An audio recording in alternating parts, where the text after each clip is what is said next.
This episode of the Better 2 podcast is brought to you by Kitty Mystic and DM Needham, author of the Better to Burn Out series.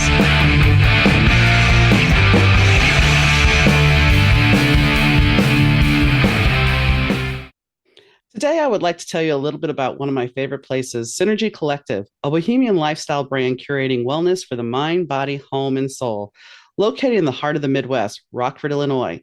Inside the storefront and online, you'll find a beautiful selection of crystals and metaphysical tools, boho apparel and accessories, sustainable home and beauty items, books, candles, and other unique gifts. They also offer a variety of community events, classes, and workshops in their Rockford location, including some select classes that are taught by me. So I invite you to explore the collective at www.shopsynergycollective.com and use code BETTER215 at checkout for 15% off your first online purchase. Welcome to the Better 2 podcast. I'm your host, DM Needham, and today's guest is Dariann Leigh.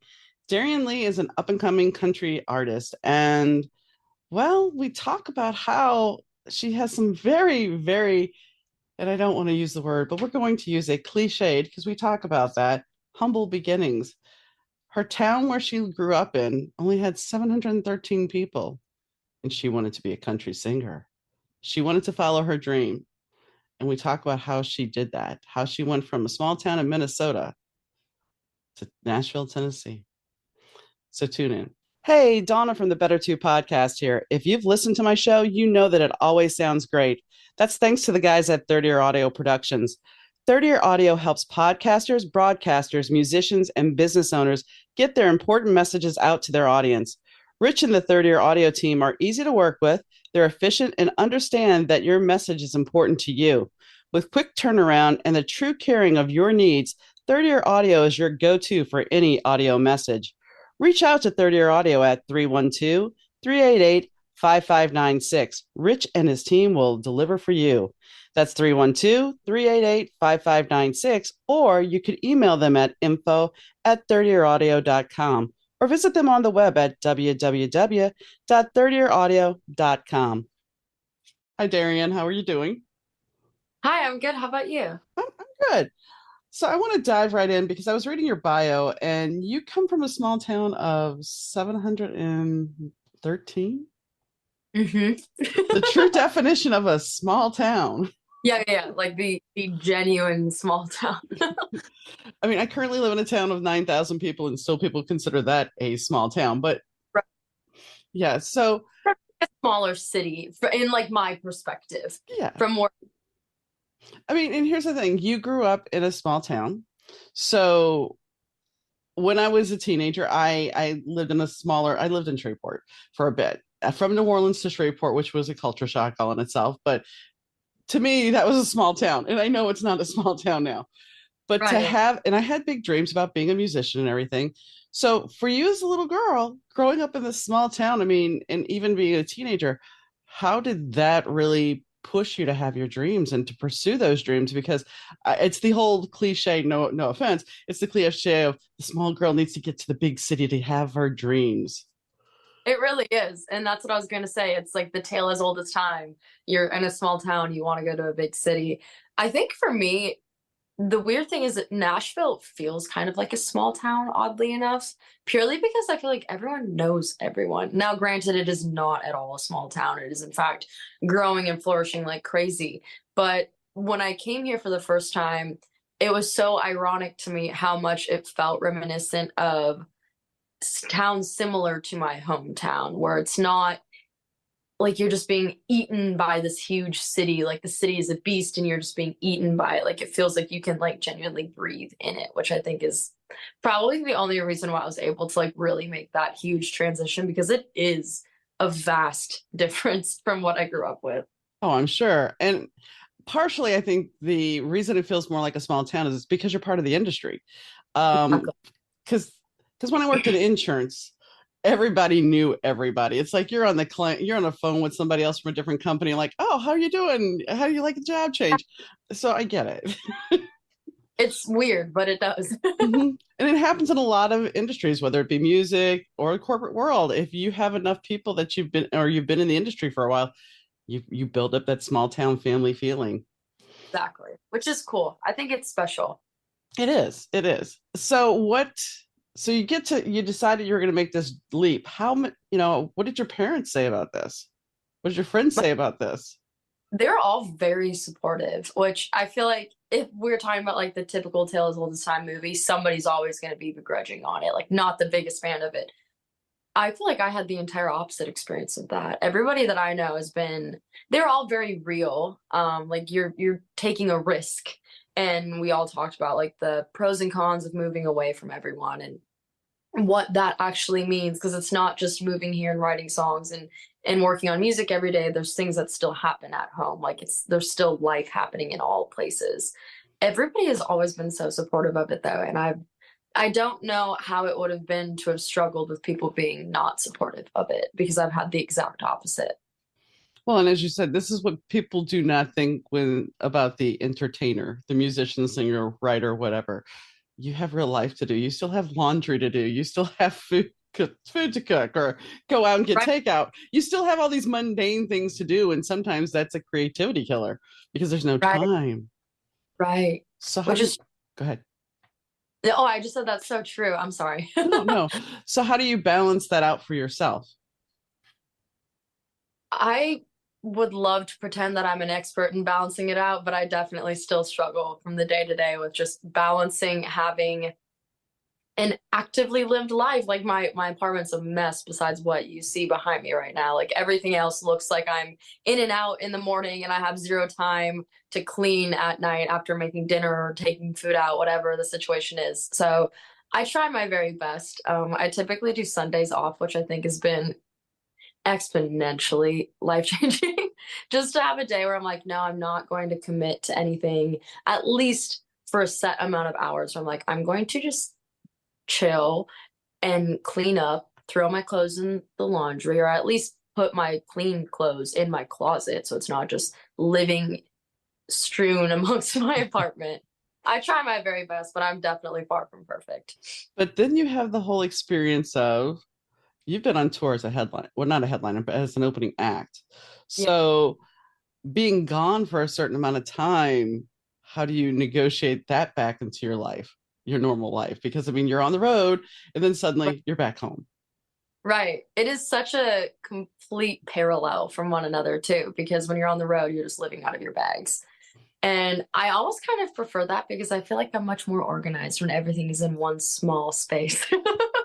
It works out really well for me, but it is like you miss your bed or just like as simple as your sheets on your bed and like your shower and the little things when you're on and on the road.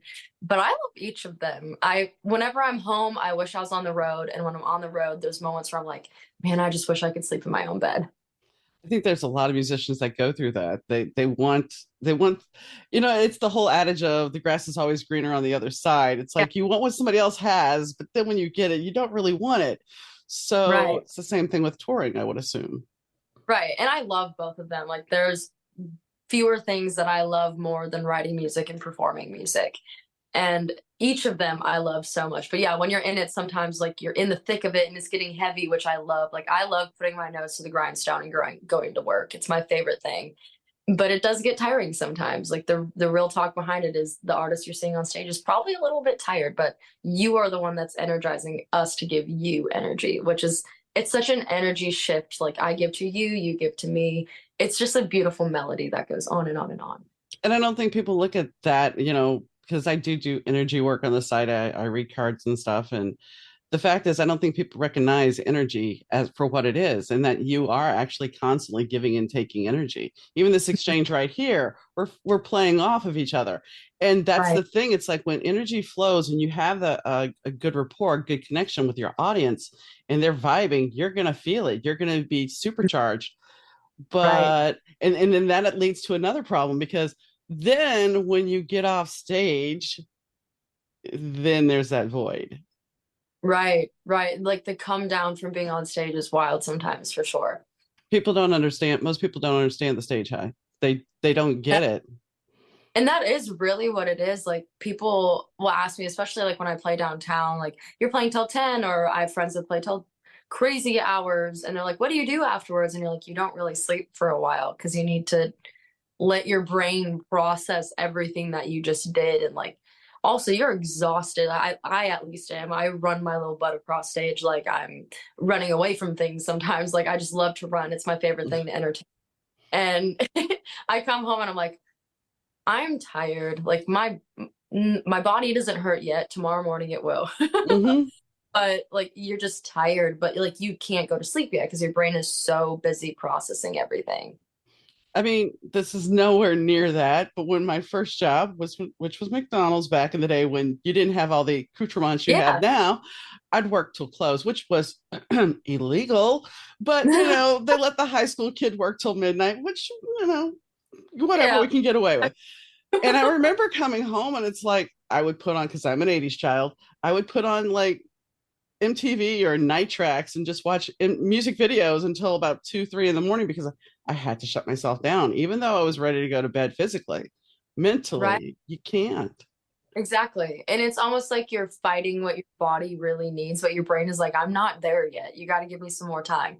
And that is something that I don't think a lot of people realize. But it's also like one of the gifts to what you get to do too. Like I get to go run around stage for however many hours or however many minutes, whatever the set is. And like somebody posted a TikTok the other day where I like, you see me look at them and be like, give me your phone. And I like grab it and I'm like running around filming stuff. And I was like, I get to do that for a living. And it's so cool. And if the cost is me losing some sleep, I'll take it.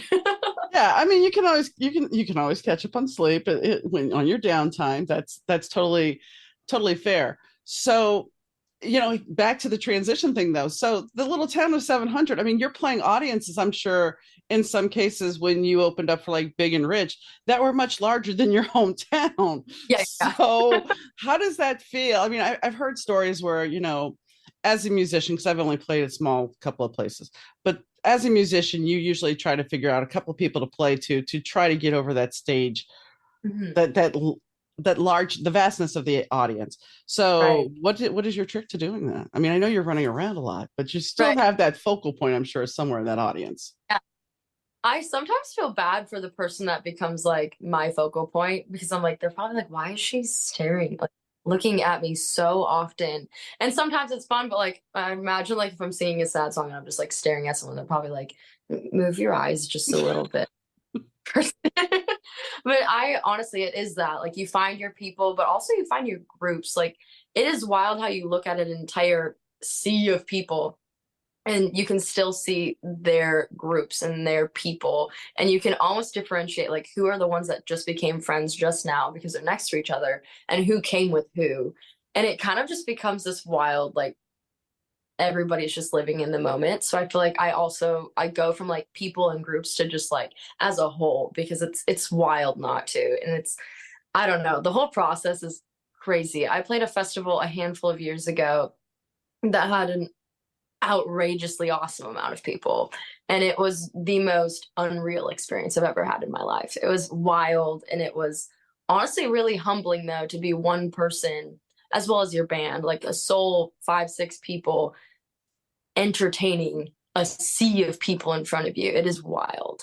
I can imagine. And I wanted to say it's pretty amazing that yes, you have to keep track of what you're singing and you're running around, and yet you're still analyzing the audience. That might just be a me thing No, too. it might be, but I can understand that. It's like being in a room full of people and you're having a conversation, but your eyes are going all around. What's going on over there? What's Right. happening there? So I get it. I do. You also had a with your song "Leave." You were one of Apple's best country music songs of the year. Which is wild. Yeah, I can It's like imagine. crazy. I don't know what to do with myself when things like that happen because I'm like, you put me on that? Like of all people, you put me? Yeah, Like yeah, what happened? yeah. I had somebody the other day because I teach classes on the side for writing and stuff, and I had this girl tell me she's like, "Yeah, you're always so self confident," and I'm like, "Me? Me? Right. I, Exactly. I must be doing a good job faking it." Right.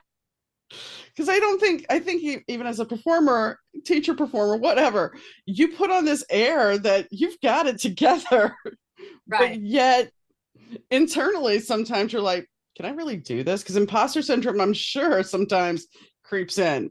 For sure. Yeah, absolutely. I know so many people that talk about that too, whether it's to a small degree or something that's really debilitating.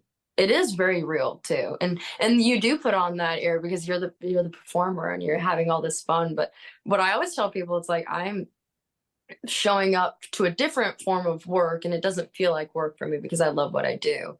But I'm showing up the same way that you're showing up. You're just seeing me show up and you're seeing my entire process, whereas I don't see your entire process. Like it's very humanizing to make things a little bit less extreme when people think about stuff like that. Like, do you get nervous? And of course you do. It's natural too. But I always tell myself like things are not nearly as deep as I think they are. And I feel like that kind of goes as far as like being in front of people too. Like it's not nearly as deep as other people might assume it is. Like I can be on stage and be super self-conscious about the note I'm about to hit, or how did I just say that? Did I just totally fumble the bag and sound like a goofball when I just said that just now? Like your mind is going a million miles a minute. And I think that's the human experience. And Yeah. we put people that are in the entertainment industry on a different level. But Yeah. truth is, you have a really cool job, but that's you're still a human being. You're still going to have those same foibles that we all do. Right. I mean, I remember, so the first time I played bass on stage, um, I played a note in the wrong arpeggio. I knew it. I knew I did it. Nobody else did. Hmm. Nobody, not even my bandmates knew. But yet I Right. was so in my head afterwards that I Yeah. screwed up. Cool. And it like eats at you too Mm-hmm. if you for too long. And I think that for me, at least with playing downtown some, has been the most humbling experience because most of the time, what takes a second on stage or feels like minutes to you on stage is really only a second of somebody watching. And it's very humbling to be like, I did this thing though. And they're like, nobody noticed. Or I'm like, we got to move to the next song faster. And it's like, realistically, it's 4 seconds to that person. To us, it feels a little bit longer because you're in that different time zone, honestly, because you're counting time in music, which is very different than how time is running by for everybody living in that moment. Well, and you also have the different experience now too, that Right. people are not necessarily always just in the experience because, as you said a few minutes ago, they have their phone. So what you're doing now is being recorded for however long posterity in some cases. So you're even being forced to make it another level up. I mean, back in Mhm. the day when you went to a concert, you weren't allowed to bring a camera. Of Right. course, yeah, you snuck in a camera, and there was many ways to sneak in a camera, but you weren't supposed to bring one. And Right. now they can't really stop you. Right. So you have to. I guess you always have to be in that mindset that I have to put on this A game. Otherwise, what if somebody catches it? Right. I think it's if there's those off moments, I feel like it makes me more human to other people because then they can see that, like, oh yeah, so she is out of breath. Like right now, sitting there and she went like this. She's definitely out of breath and she's a little bit tired, but then she got up and ran to the other side and it kept going. I think it just makes it human, but there is a lot of unflattering photos of like faces I make when I sing sometimes that people have posted, and I've been like, that's not the best one, but thank you so much. I don't know why people do it either. It's like, I'm doing my best. What did you think? Right. You think I'm going to be perfect all the time? I have to hit Right. this note. My mouth's going to contort. Sorry. And sometimes my eyes are closed, and it's like sometimes we're having so much fun that we got constant stank face going on because everything sounds so good, and you're just like, I can't help it. It's just life. Yeah. And that's the thing. As long as you're genuine, I think that's one of the biggest things as an artist. If you're genuine, people know that. People will see that and they resonate with that. So you write your own songs? Yeah, yeah, Because I mean, I see the guitar in the back, and I'm yes, assuming, and I know some people write their own songs, some people have help writing their songs, and so right. you write your own songs. When did you start playing, and when did you start writing your own material?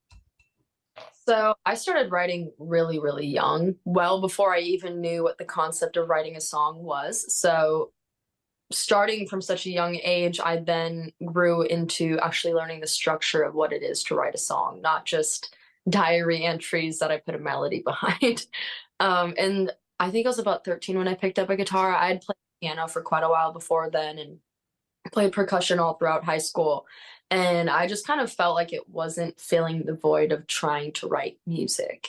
And I had gone to this open mic contest, and this girl was like, the best thing you can do is pick up an instrument. Just pick up a guitar. Just go do it. Don't worry about it. Just pick it up. And so I went and I stole my brother's guitar, and it just went from there. Well, I had a musician once, a famous musician once, tell me the best thing you can do is play and sing. So Right. there you go. We just Uh, multitask. huh? We multitask for a Yeah. living. Yeah. And I mean, I think that's the thing that we nowadays we do all multitask. It's just a matter of in the creative process, can you do it? And not everybody can play guitar and not everybody can sing at the same time because their mind isn't wired that way. And that's okay.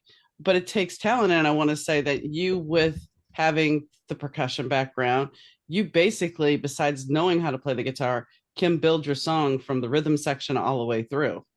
Hmm. Which Yeah. And really fun, honestly, to be able to look at people and understand what they're playing, but also be like, hey, can you maybe do this thing? And it's a language between people that play similar instruments that you can genuinely understand and you can articulate.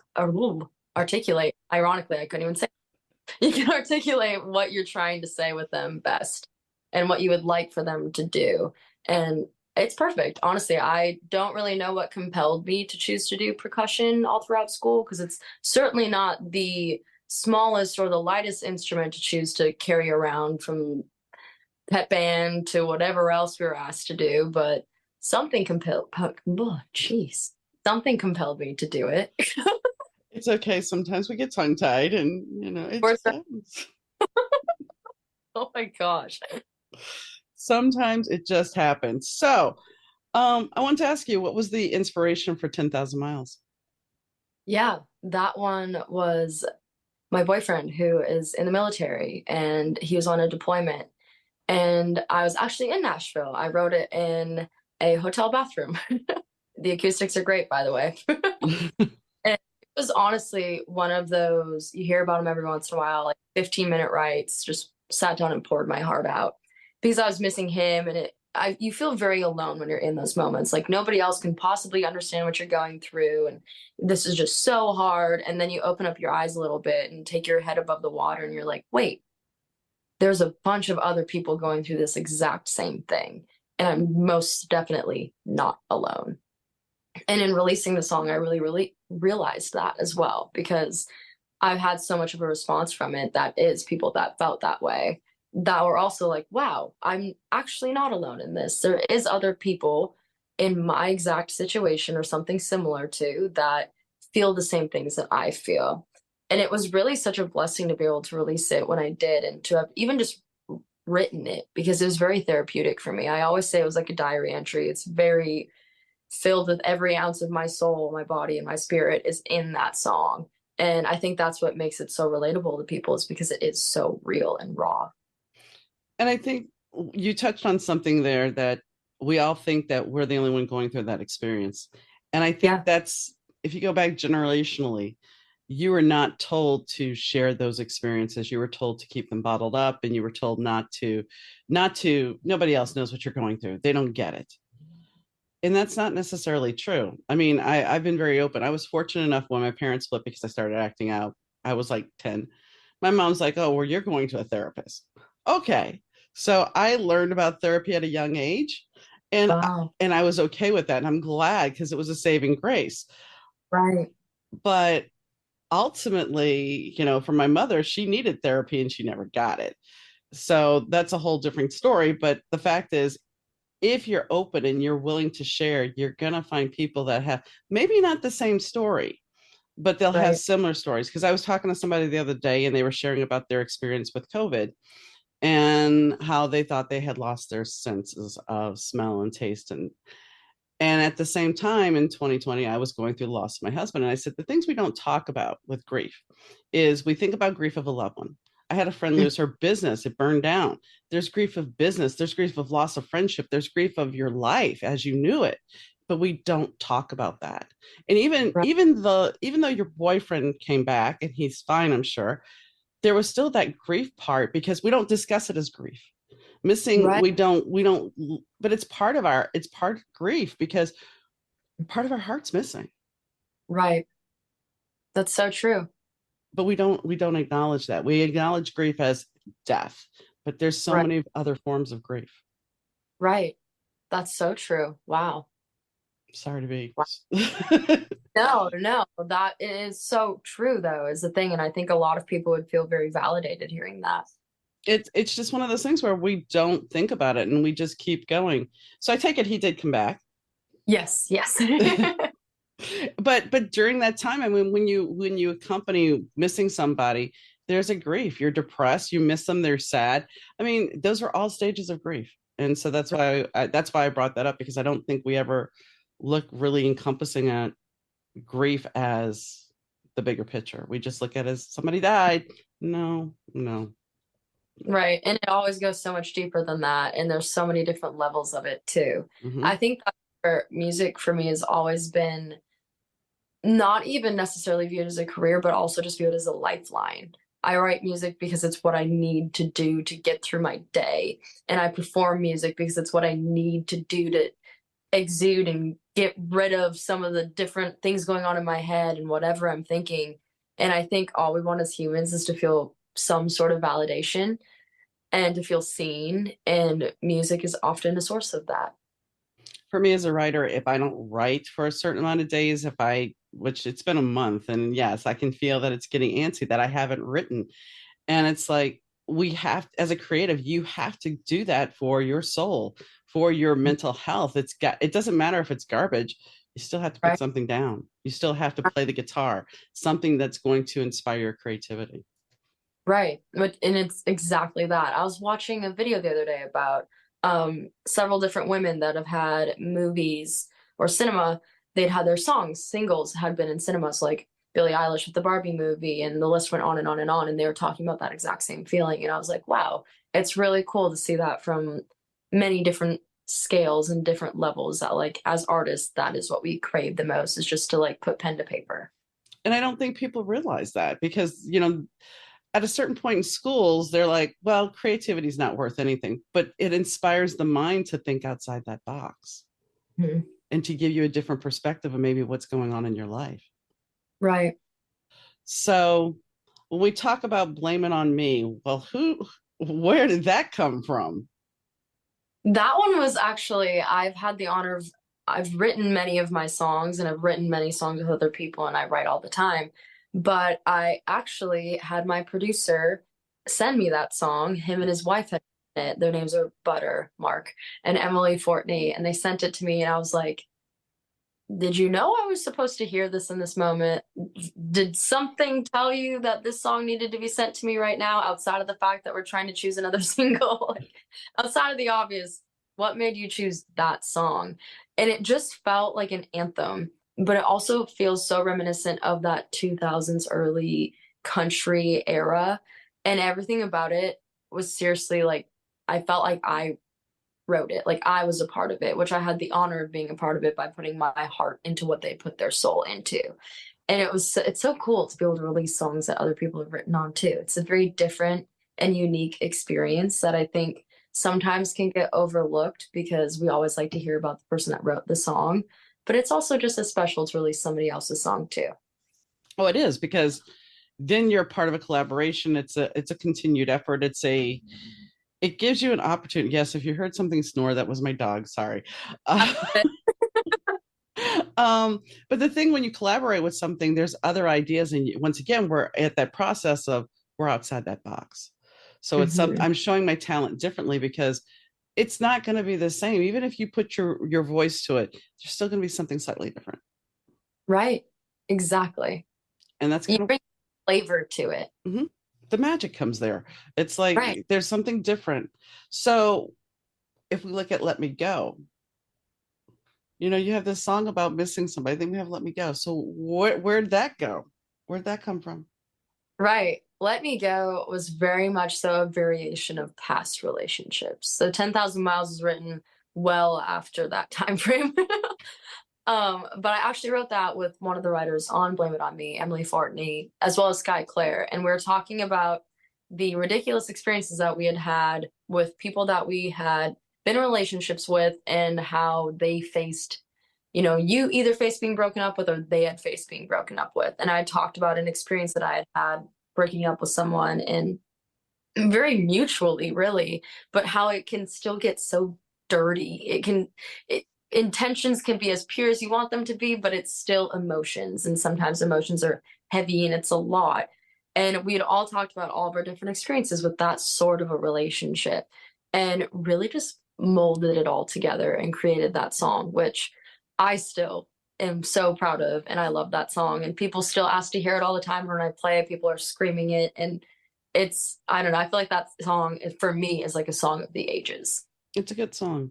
So I want Thank to you. I want to ask, are you planning on, I know you got a couple of dates locally there. Are you planning on going back on tour this summer? Yeah, I have one festival right now that I'm heading up back actually to my hometown. It's called Kicking Up Country. I don't think they've announced who I'm opening for yet.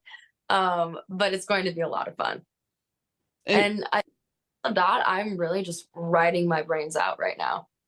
so do you have a new record coming out then? I have 4 singles slated for this year, and we're currently writing for next year. I mean, that's the weird thing about the music industry now. It's like some people, they are still working to get the singles out to make a record. And then there's also the whole thought of it's a single generated business now. Yeah, So weird. it is. It is because then you're looking at how do you, when you start with your award season, is record of the year eventually going to go away or album of the Right. year, you know? I think for people that want to do singles, it's like the best time to do it. But I still think there's a lot of appreciation for an album. Like, there's nothing I want more than my favorite artists to drop albums that I can listen to top to bottom, experience the entire thing, and then play it whenever I feel like afterwards and just listen to the entire thing and cycle through and backwards. And I still think there's a lot of appreciation for albums. I think it's just harder. Like for me right now as an independent artist, it's hard to do an album purely because there's a lot that goes into it. And singles are they're more dialed back than an album. But I'm wanting to do an album at some point. It's just a matter of when. Well, and the thing, like you said, it's easier to do singles because a single only takes X number of amount of studio time, X number of Mhm. production costs. And just like being a writer, people do not think about how much money goes into what you're doing versus the payback of Right, what Spotify or Kindle is going to pay you. right, They don't think right. about that. Not always as much as we like it to be, but I mean, you could have a million plays, but that doesn't mean you're a millionaire. no. One of my friends put something up there. They're like, I hit this many streams, I can go buy like this at the Target in the dollar aisle. Like, Mhm. no, Yeah, for Kindle pages, I don't know what the current amount, but I think last year it was like 0.0006.3 or 63, and it was like per page read. I'm like, right, why would I even bother doing that? right. But It's and crazy town. it is, but and that's the thing. I don't. Once again, we have people that don't know the industry, don't understand that. Well, you're popular. You're making money, aren't you? You've got Right. songs that are streaming and they're popular. I remember working in radio, and the only time there was one week in a year where we had to list everything we played because then the artist would get paid. Hmm. And I don't nobody knows about that. Nobody, I mean, this is back in the 90s, but nobody knew about that. I didn't know about this. They're like, okay, this weekend you have to write down everything you play because we have to send it into the companies so the artists can get paid, the songwriters. And I'm like, okay, I didn't realize, but yeah, It, apparently that was the way it was working back then. I was just like, fair enough. I was old. Yeah. Absolutely. Mhm. Because we don't think about those things. We don't, none of us think about that thing. And why do we have ads running into our streaming services now because they need the revenue to keep making more content and blah blah blah blah blah. Right. It's true. So, what is your biggest desire as an artist? What would be your dream gig? Oh my gosh. I dream to play the Opry. And in the capacity where like you're invited and it's the whole entire thing. I did a tour years ago and refused to step in the circle, and the photographer that they have on the tours is like, just do it. And I was like, no, no, no, no, no. Like that's Sacred ground. an exactly, that's an experience for that time, not for me just like wandering around Nashville to be like, oh cool, I did it. Like that doesn't mean anything. I mean, it's meaningful, but it doesn't mean nearly as much. Doing that would really just make my entire life, honestly. Have you played the Bluebird? I haven't, but I also really want to do that. There's just a list. I could go on for hours. Okay, so artists that you would collaborate with, that would be your dream artist.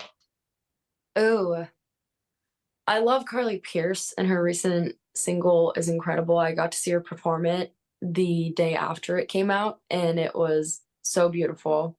I also love Kelsey Ballerini. I'd love to do something with really nearly everybody in country music, it feels like. I also have people that I love to listen to that are not in country music, like Louis Capaldi, I think is incredible.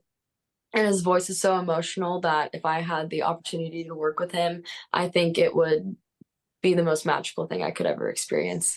That's another thing that I could go on and on and on and on about. But that's the thing. You have all these ideas of who you might get to work with, and the fact is, by putting it out there, you never know what happens. You never know how it might blossom into something. Um, hmm, there was something that popped in my head, and it sounds ridiculous because you already have a career somewhat, but you do have a career. No, I wasn't diminishing you, but No, I got I have talked to a couple people that have been on The Voice. So have you ever thought about doing something like that? And I know the bad side of The Voice and that stuff, but have you ever thought about it as getting your name out there? yeah, I've auditioned for Idol, and then I've also been chosen by The Voice to do auditions at different times. And some of them have advanced to further steps, but it's not gone all of the way. Now it's been a little while since I've done it, and I think I'm much more established now. I think there's a lot of appreciation for stuff like that, especially for the exposure that it allows you to get and the amount of people it puts you in front of. I'm not against it. I'm kind of right now just in the middle of trying to really establish my new sound and what I'm doing, but I would never say never. There was a show called Rockstar in Excess, and there was a guy who actually the only reason he auditioned and got on the show was because he had a band called the Swinging Love Hammers. Yes, I know. And he only did it because he wanted to get the exposure. He did not want to win. So I mean, that's the thing about it. It's like even if you don't win it, it gets you out there. And that's why I brought it up because I know some people that I've interviewed before have been on the show. Right. And like I said, I've heard the good and the bad, and that's with anything. That's Yeah. with anything. Yeah. Everything is can be viewed very much so with like comparing, contrasting, and double-edged sword situations. I agree with you. That's with everything. I mean, and let's be honest, Hollywood tends to have a little smoke and mirrors game. You're not getting the full picture of everything, and that's the entertainment industry. It's always been like that. And as Right. long as you go into it knowing that with your eyes wide open, you're safe. Right. It's true. I mean, I know, and there's so many different shows now because there's also, well, not X Factor, whatever it is now. I don't even remember. I don't watch it. Yeah. So There's so many of them actually. I know. Oh, America's Got Talent. That's what it is. America's Got Talent. So yeah, I mean, there's other avenues, but I don't think with your talent you're going to need that. It's just a way to get free publicity. That is true. So, what is the next single coming out? We have this one slated for here this quarter. Okay. The first one, which I'm really excited about. We're getting everything for it right now. So most likely, actually, it'll be out by the time this airs because I think this airs in May. So it'll be Yeah. out by then. If anything, close to. Yeah. So that's a good thing. That's good. Do you Yeah. have a title? Yeah, so the first one is called Bury Me on Broadway. Okay. Very female take on Morgan Wallen, Okay. which is exciting. So did you write that one or is this a collab? I wrote this one with my friends Lenny Pay, AJ Gacio, Tom Tippin, and Tiffany Goss, they're some of my most favorite humans. They're incredible. Awesome. So when you tour, are you planning on just being a headline for a couple of festivals, or is this going to be a little bit bigger tour for you? Or are you going to bounce a couple of tours? Yeah, I think right now it's just a lot of opening up acts for festivals, and I'm kind of looking into different tours that we can start doing here this next coming up into the fall and next year, especially after getting all of this music out this year. I think it'll make a lot of sense. So there's a lot in the works. Some of it is kind of all over the place. It's still in that like trying to just figure out how we want to navigate it area. And I don't think people think about how much work goes into planning a tour. They just look at it, oh, everything's going to be fine. No, there's contracts. There's then Right. the contracts with the venue. Then it's a festival. It's just yeah, I Right. get it. It is a lot. And I've had my head down for a little bit, just writing music and kind of plan for it to be that way here throughout this summer, just really nose to the grindstone writing away. So I guess time will tell. Well, and then by next year you'll have more songs out, and if you have a big catalog, then you have a lot to choose from, and and you can keep building your fans. How how much does social media matter to you? Oh, I think it's huge. I think, especially in today's world, the access that you have via your phone is crazy, sometimes scary, but it is very crazy. And it is such a necessary tool at this point to use to your best advantage. What is the craziest thing a fan has ever said or done to you? Oh, this goes in so many different ways.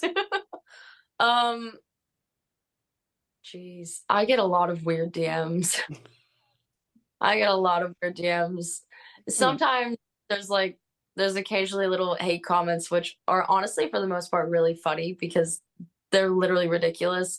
And sometimes it's like weird messages, and I get a lot of spam messages as well, which I can't figure out how to get rid of, but I'll delete them and get like 20 more in the exact same day. And I'm like, I don't understand how this is happening right now. But um, the weirdest encounter I've had is being in a bathroom, like going to the bathroom stall door closed, and this girl knew I was in there and was like waiting outside of the stall door for me to come out.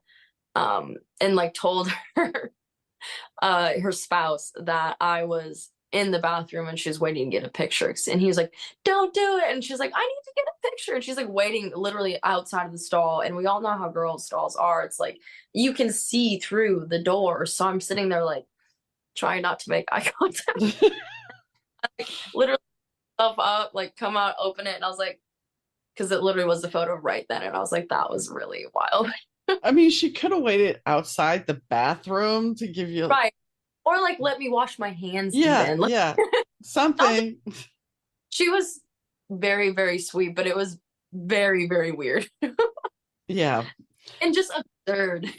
I mean, I've heard some weird stories. I had a gentleman on that had worked with somebody well known, and they had asked him, they're like, so what does he smell like? And I'm like, Oh yeah. what? That's huge with male artists. People want to know what they smell like. I get that question sometimes too. Uh, but I've been around this person that he was being asked about, and I'm like, I don't even remember what he smelled like. It didn't matter to Right. me. It just. Right. And then there was People the. Go ahead. people that when I'll be at like industry events and they'll see that I've met someone, they'll be like, "What did they smell like?" And I'm like, I wasn't like standing next I'm not gonna be. There was a Charlie's Angel movie with Crispin Glover who would like smell hair like. right. No. Like, yo, what cologne are you wearing? Like, what? There was a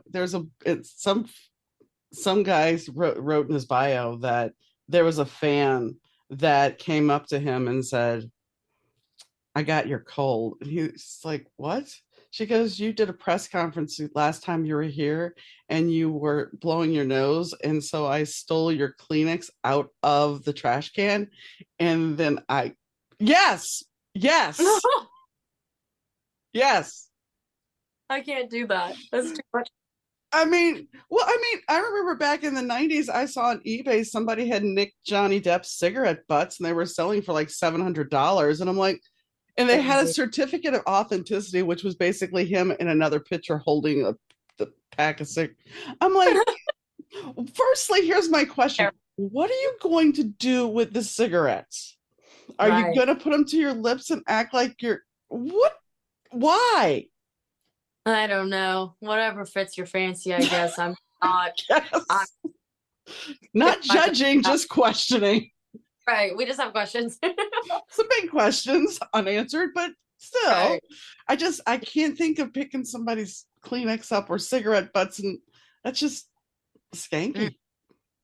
no, and also just crow. Ooh. Like, I caught your cold. Congratulations. Yeah, what do you want me to say to that? Normally you don't want to be sick, but I guess if that's what that person desired, they got their wish. I just, why would you want somebody's cold? I don't Right. Normally I'm like, you're sick, say why. I'm gonna go home and shower. Yeah, I don't. Anyway, so yes, so not to make you feel a little bit better, there are worse stories Right. Nobody stole my tissues. Thank goodness. that you know of. True. That okay. Gonna have to carry a Ziploc around now and just Right. I throw them at my place. it's just too weird. Anyway, now that we have gone off the rails on that one, I love it. so let me ask you. So your little small town was in Minnesota. So what's the weather change like for you in Nashville? Oh my gosh, it's my parents were here 2 weeks ago and it snowed Okay. days before they went home and it was like 50s here and they're like, we're going home to a significant amount of snow. So it's typically a crazy drop. Recently, it's Minnesota had a pretty tame So winter for the part. So some of it actually, there's times where they've been warmer than here, crazily enough. But typically, it's quite a bit different. tip, Tempo will be hotter here. typically in New Orleans, it's like that. And I remember going down home to visit, and it was like -2 up here. And I have my leather trench on, and I'm all bundled up. And I get to New Orleans, and it's like 50, and they're all bundled up. And I'm like taking things off, walking around in short sleeves, and they're like, "Aren't you cold?" I'm like, "No, Right, this is warm." right. And that I feel like I've gone soft. I went out like 58. It's very nice and sunny out, but I was like, man, I really needed to bring a jacket. Like I ran to the grocery store and I was like, I'm a little bit cold. I think our bodies change because growing up in New Orleans, I should tolerate heat. I can't handle heat. Heat's just like, We hit 90, and I'm like, I'm not leaving the house. Thank you. I'm just going to stay in my house, air condition on. No. Right. So, as a kid, I want to go back to one last thing. I like the statement on your website. It says, as a kid, I remember closing my eyes, plugging my headphones in, and listening to tracks, and ended up being the theme songs to my daydreams. I want to be Mhm. that artist for someone else. How, I mean, I can just imagine you as a little kid just envisioning this. Yeah. Yeah. All the time. It has been my entire life. It is all I ever thought about.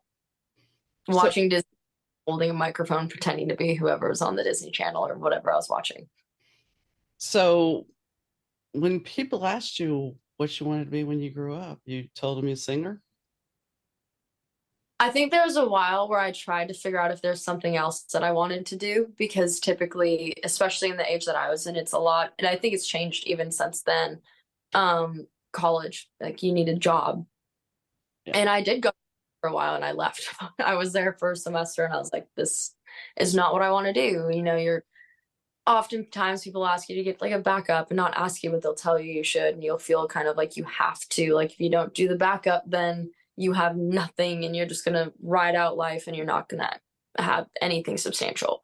And I think I very much so fell into that belief of thinking, you know, I want to do music, but maybe I want to do hair or I want to do all these other things that I loved at the time and still love now, trying to figure out how I could do all of that with music. And I thought about this often from a very young age. So I think that's also why I very quickly was like, yes, I'm going to go to this college. I actually went for English education with a minor in choral studies, so like teaching a choir.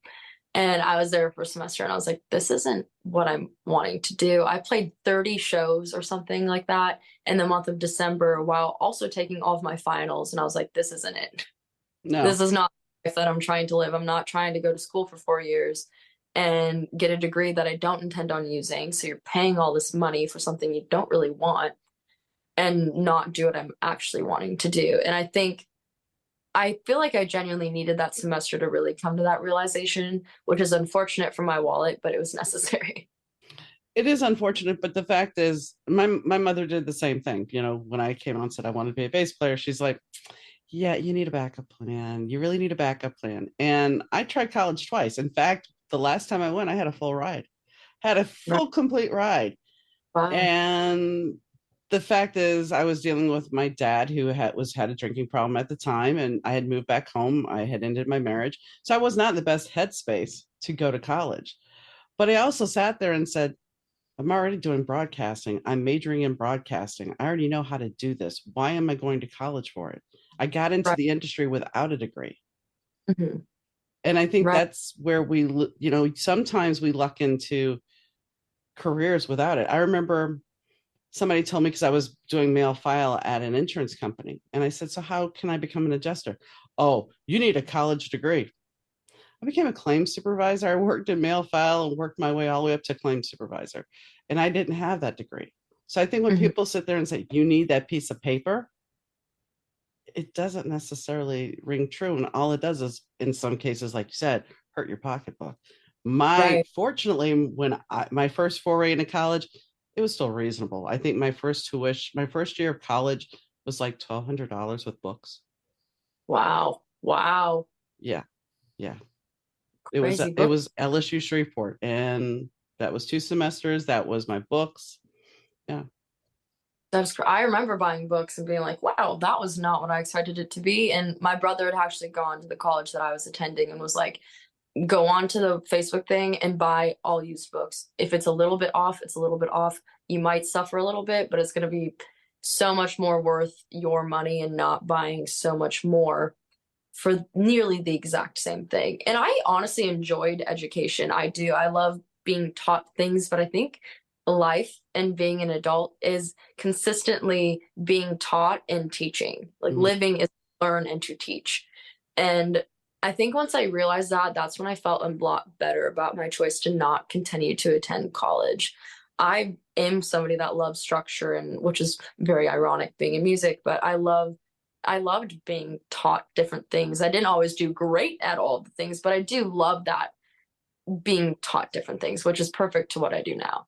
But you said music and structure. The thing is, there is structure, because if you're on the road, you have certain times you have to report to Right. the gig. You Right. have certain times you have to be somewhere to do a photo call or a radio interview. So, Right. really, as much as you think it's not structured, there's a There's lot some of chaos. Yeah, yeah, for sure. it's maybe, yeah, it may be chaotic structure, Right. but there's still structure. I think for me, the idea of like a 4 year and knowing what classes I needed to take and what that would lead to, and a degree supposed to get you a job and all these things was what really made me think that that was the best thing. But then I was like, I'd be going to a job that I don't even want. Like I'd be going and I don't want to be bitter and hellsworn trying to teach people because then you're just giving them negative life experiences and nobody needs that. So I'm very grateful that for some reason we did 30 shows in December to do this Christmas thing because I do love Christmas. And that was when I was like, I can't balance these two. I'm hardly able to even study for my finals. And honestly, I was at the point where I was like, I want to do well, but I don't even care how I do on them because I'd rather focus on this. And that was when the my entire trajectory I feel like was like shot forward because it was me needing that realization that I already knew, but just coming to terms with it. And I think that's important, because there's some people. When I was the receptionist at an insurance company, I worked with a girl who had a college degree, and Right. she was not, she's a file clerk. And my favorite one was when I was working at insurance, I had a guy who had just graduated law school, and I was his boss until he passed the bar. And then he got moved to a different unit. But I was just kind of like, I'm not qualified to be his boss, but I was. And it's just one of those things where that piece of paper doesn't necessarily always equate to what we think it does, what we've been Right. sold it does. Right. And I'm all for, if you want to do school. And if you Hmm. want to live whatever way, like that's perfect as long as you're cool with it. And it is weird though how like sometimes you do need that and then you find out later you didn't. Yeah. Um, Sometimes it almost seems like the people that are head CEOs didn't even do it, which is wild. And then you see the ones that have these crazy awesome degrees and you're like, the compare and contrast of those individuals is so unique. And sometimes it's just luck of the draw. I got into broadcasting and into radio because I won a pizza off the radio. Really. Hmm. Wow. Yeah. Wow. I became I ended up meeting the DJ at because his second job was at Musicland. We ended up becoming friends, and he let me come in and program the station. And he told my boss about me, and yeah, then I got into broadcasting. That's And I was awesome. working with jocks who went to school, but I didn't. And one of Hmm. them's just like, "You do better than some of the people I went to school with." The segues and everything. I'm like, okay. So I think sometimes we naturally fall into places where we didn't expect. Right. It's where you meant to be at that time. Yeah, exactly. Exactly. And I mean, at that time, I actually had come back from vacation and said, I feel like my life is stagnating. And then my Hmm. friend calls me up and is like, hey, my boss, I told my boss about you. He wants to interview you. So it was like, I claimed that I was bored. And here you go. The door is going to open for you. Just like you realized I got to do something different. Hmm. So is there anything, because I know this conversation's kind of gone all over the place, is there anything that we haven't discussed that you would like to add? No, no, I feel like we've touched so many fun subjects and random, and I love it. Good, good. Well, I wish you great success on your tour this summer and the singles that are coming. Thank you so much. Thanks for coming on. Yeah, thanks for having me. You might have heard my voice hosting the Better To podcast, but did you know I'm also the mastermind behind the Better to Burnout book series? The stories unravel the lives of Nigel Hartigan, the groovy bassist of Sambuca Fedora, the stunning singer model Ava Richards, and the suave record executive singer Russell Langford. Love, romance, and drama run rampant as their lives tangle up. But brace yourself, folks, because not every tale has a happy ending. Snag your copy today from most online booksellers. So I hope you enjoyed the conversation. Darian, when we talked about the fact that, I mean, we really discussed being an artist and the pitfalls and some of the just imposter syndrome. Imposter syndrome can play on anybody. And I would even say in the corporate world, if you have a big presentation or a big meeting, that can get in your head. And how do I get out of it? Because people see me as one thing, but maybe I don't see myself as that. And I think that's really the root of imposter syndrome is that we don't see what other people see. And it can play with us because we may not have the confidence to achieve something, or at least not feel we have that confidence, even though we do. And sometimes we just have to push through and not overpaint, overwrite, block ourselves. We have to own ourselves and actually do what we need to do. And that is one of the biggest lessons we all have to learn in this life is to keep pushing through and to find our success.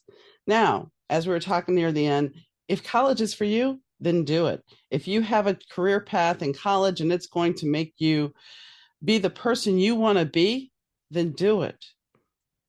But allow yourself to have some dreams. And if that's your dream career at the end of college, awesome.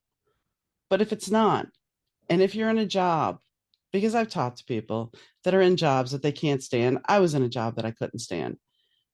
If you're in a position like that, you have to do something to compensate. And we talked about that there are days where she has to write. And yes, there are days where I have to write. And right now I am so distracted that I have not had that chance. But if we are allowed that chance to be creative, to be open to own our creativity, it ends up allowing us to explore life in a totally different way. It allows us to release that creative energy that's all built up and to find freedom. So I hope you check out Darian's new music. It should be dropping shortly if it's not already out, because we were talking about when this airs, and we're recording this in March, but It'll be out in May. And normally I don't say that, but yes, this is a little time difference because, yes, as I've talked about before, I'm going to be in the midst of a move. So I need to get as many episodes when my little studio closes and keep the podcast going for you guys. So there may be some time delays, but check her music out. She's got some really good songs. And I think it's definitely important to support smaller artists because this is her dream. And having the support of others is a great gift. So, on that note, and I thank you for supporting the podcast as well. On that note, as always, I'd like to thank Rich Zai of Third Year Audio Productions for the sound. I'd like to thank Fast Susie for the music. And, well, I'd like to thank you guys for listening, for tuning in and being supportive. And if you want, leave a review. If you really like the show, leave a review and tell your friends because I'd love to grow the podcast. So, let us know what you like. Let us know if you missed the old format. Is this season working for you? Do you like the stories with the musicians and the actors and, well, singers and writers? Or do you want to go back and have some more other stories put in here? Because I might turn it back a little bit into doing the podcast with those other stories. Maybe not as often, but if you miss them, maybe I'll bring them back. Just let me know. So on that note, I hope whenever you're listening to this, I hope you have a wonderful day, evening, night, and a great weekend. And I'll catch you next time, guys. Bye.